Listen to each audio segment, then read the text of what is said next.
जब जंगल चुप हो गए, सुबह का वक्त था। कभी इस जंगल में परिंदों की आवाज से नींद खुलती थी। आज आंख खुली तो सिर्फ मसीने का शोर था। मैं चुपचाप खड़ा था। हाथ में मिट्टी थी, वही मिट्टी जिसमें मेरे पुरखों की सांसें मिली हुई थी। मेरे दादा कहा करते थे, बेटा जंगल हमारा घर नहीं, जंगल हमारी माँ है। इसीलिए हमने कभी पेड़ नहीं गिने, उन्हें नाम दिए, कभी नदी को नापा नहीं, उसे माँ कहा। लेकिन एक दिन शहर से लोग आए, हाथों में कागज थे और आंखों में सिर्फ नफरत। उन्होंने कहा, ये जमीन सरकार की है, यहाँ सड़क बनेगी, फैक्ट्री बनेगी, तुम्हें विकास मिलेगा। मैं हंस पड़ा, क्योंकि जो आदमी पेड़ को लकड़ी समझे वो आदिवासी से विकास की बात कैसे करेगा। धीरे धीरे जंगल काटने लगा। पहले एक पेड़ गिरा, फिर दूसरा, फिर पूरा पहाड़ नंगा हो गया। नदी जो कभी हमारी बहन थी, आज बोतल में बिकने लगी। हम बोले तो कहा गया, तुम अनपढ़ हो, तुम्हें समझ नहीं। लेकिन उन्हें कौन समझाए कि अनपढ़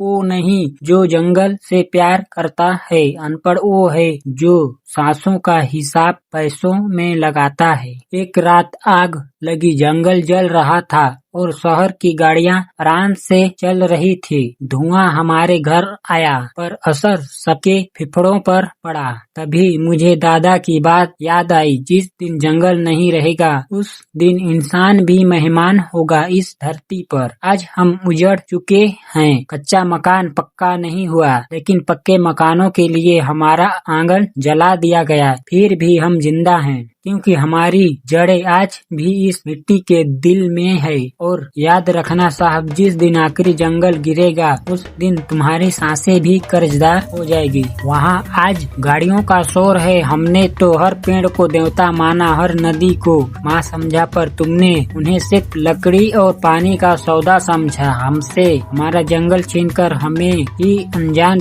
बताते हो। अपने पक्के मकानों के लिए हमारा कच्चा आंगन जलाते हो। और साहब, हम आदिवासी हैं, हमें मिट्टी से प्यार है। जिस दिन ये जंगल नहीं रहेंगे ना, याद रखना उस दिन तुम्हारी सांसें भी कर्जदार हो जाएगी। हम जड़ कर भी जिंदा हैं, क्योंकि हमारी जड़ें आज भी इस धरती के दिल में है।